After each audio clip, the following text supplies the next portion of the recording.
Hey everybody, welcome to the Blue Collar Beer Gentleman. I'm Topher. I started this channel because I'm a fan of craft beer, but I'm on a limited budget. So I wanted to demonstrate it was possible to enjoy good quality beers without having to break the bank, and normally the beers that I review on this channel come in around the $2 price range.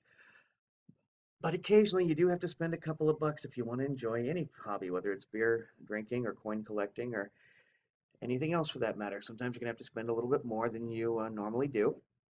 And this is one of those instances. I've actually paid $5.49 for this 16-ounce can of chriskaelimpaledale, which is an Imperial Brown Rye Ale made by Ablebakerbrewing here in Las Vegas. This beer is actually 11 months old, but it is an Imperial, so that kind of makes, a little bit of a difference. I'm having some real difficulty finding this beer, gang, because there's the listing for this beer. Well, the closest listing that I found for it was on Untapped, and it shows the years available from 2018, or I'm sorry, from 2014 to 2018. This beer was canned on the 15th of March, so actually at this point almost a year old, 2019. And when I go to Untapped to look up the listing, what I find is 11.1 ABV. This has a 10-point ABV. This does not have IBUs. I don't have an IBU count for you, sorry. I'm having difficulty finding it at the website. Now, I will say that Able Baker did just recently open their tap room. They've been kind of a vagabond brewer from before. I myself have tried 3 beers from them, or reviewed for 3 beers from them with an average of 3.42 score. So admittedly, I haven't been particularly crazy about Able Baker's beers, but they are a local brewer, and I wanted to give them a chance. And I saw this, and I thought, okay, this is the opportunity to do that. Chris Kale was the bass player for Five Finger Death Punch. They're a local Las Vegas punk rock band, although I'm sure many of you across the country have heard of Five Finger Death Punch. Um, don't know why he was embodied on this. Maybe because I guess he's a friend of the Brewers. I don't know. But I don't think he's the brewer. I don't think he's the bass player for Five Finger Death Punch any longer. Okay, amongst the beer reviewing community, this beer has received, well, the beer that I can find the closest record for in Untapped has received a cumulative score of 3.75 after 3 of my friends have sampled it. 1,614 have sampled it, giving it a cumulative score of 4.02.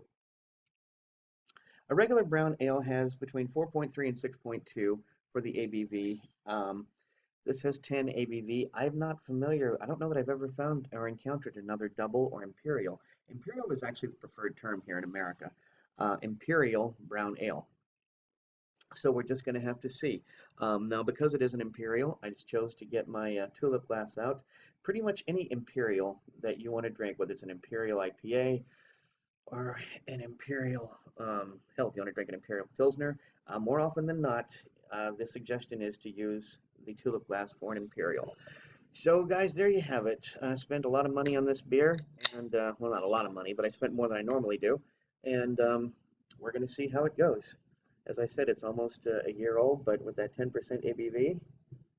Okay, so this is pouring with actually no carbonation. I mean, guys, you can see there ain't no head forming on this, so it's a very, very slow carbonation. Very slow carbonation. I'm going to have to describe that as medium low.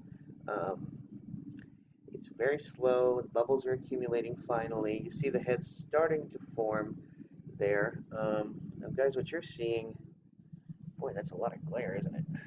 Gee whiz.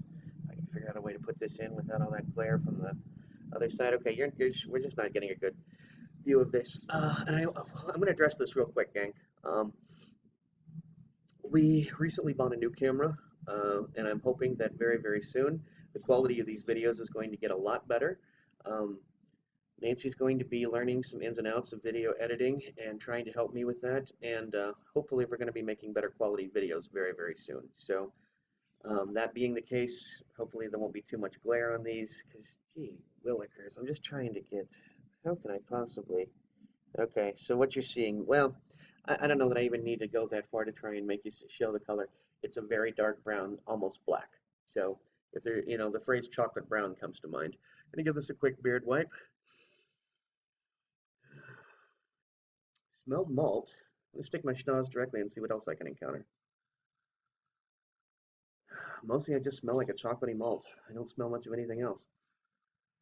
This is a brown rye ale. I'm getting just the slightest hint of rye, maybe, but I tell you what, if I didn't see the word rye on the can, I would not place this. So, yeah, I don't see any reason to keep yapping my flap. Let's figure out what the hell's going on here and drink this. Cheers.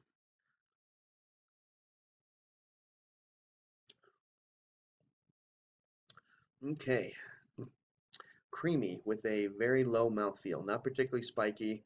Um, it's a little bit of an alcohol burn, which you catch on the back end. Certainly don't notice it at first, but then when you swallow, get that little bit of an alcohol burn back in the vapors of the sinuses up in the nose. Um, as I said, it is very creamy. I mean, right from the minute that my tongue touched this, I felt like a creaminess. Yeah, it's very creamy. I'm not picking up any of the rye though, not any. And I'm wondering if that isn't partially because of the age. Um, so this kind of, honestly, I'm going to be honest with you, it tastes more like a porter than a brown ale to me. It really does. I'm tasting like a chocolatey sort of note to this. Don't get me wrong, it's good, but it's not.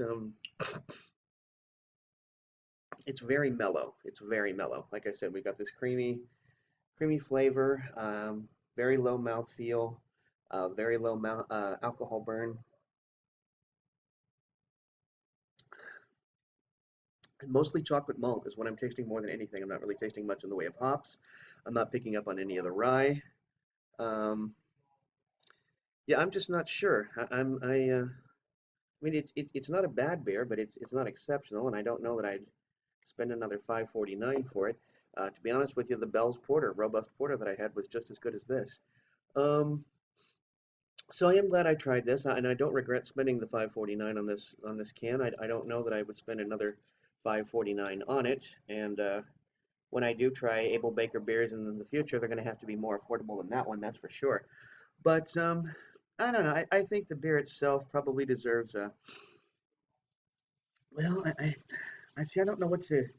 I don't know what to make of an imperial brown. I just know that there's not any rye to it, and it sure tastes a lot more like a porter than a brown ale. But okay, so it's going to get the beer itself is going to get a 3.75. I'm going to give the extra 0.25 because it came in a can, and yeah, I think that's what we're going to do here. I'll just I'll give the beer a 3.75, the extra 0.25 for coming in a can, because I kind of feel like it's fallen short of being a brown ale, so it kind of failed in that respect. But I don't know. I gotta say, out of most of the beers that I've had from Able Baker, this is probably the highest score that I've given a beer. I don't think I've given any of their beers a 4.0 prior to today. But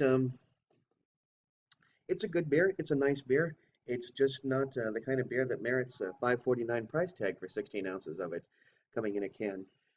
Well, guys, if you like this video, please be sure to like, comment, and subscribe. And until next time, drink good beer and don't break the bank doing it. Cheers.